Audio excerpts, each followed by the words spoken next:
జనేతా రెడ్డి గారు, ఇప్పుడు మీరు చెప్పండి. అమెరికా అధ్యక్షుడిగా ట్రంప్ బాధ్యతలు చేపట్టిన అనంతరం తీసుకునే నిర్ణయాలు ఏ విధంగా ఉండే అవకాశం ఉందంటారు? నమస్కారం అండి, thank you for the opportunity. మనకి అంటే న్యూస్లో ఆల్మోస్ట్ మనకి ఎప్పుడైతే ఫైనల్ అయిపోయాయో రిజల్ట్స్ అప్పటి నుంచి చెప్తూనే ఉన్నారు ట్రంప్.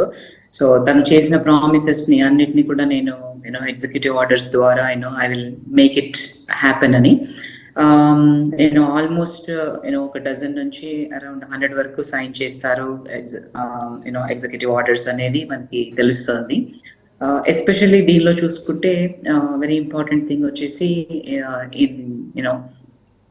డిపోటేషన్స్.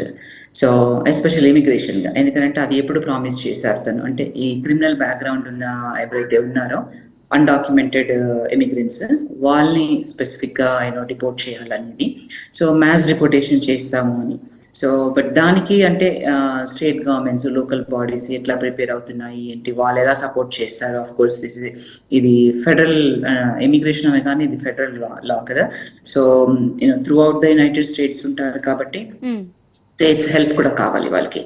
సో ఒక ప్రొసీజరల్ వేలో వెళ్తారు. సో ఆ procedural what ever the whole process is, అది అంతా ఆల్రెడీ వాళ్ళకి అంటే యాజ్ సూన్ యాజ్ అది సైన్ చేయగానే ఎలా ప్రొసీజరల్ గా ఎవరెవరికి ఆర్డర్స్ ఇవ్వాలి, ఎలా అవుతుంది, ఎట్లా అరెస్ట్ చేస్తారు, ఇదంతా ఇంటర్నల్ ఇప్పుడు ప్రస్తుతానికి. సైన్ చేసిన తర్వాతే తెలుస్తుంది అంటే ఏ ఆర్డర్స్ ఏంటి అంటే ఎలా. Immigration is the most important thing for now, ఎందుకంటే మ్యాస్ డిపోటేషన్స్ చేస్తాను అని.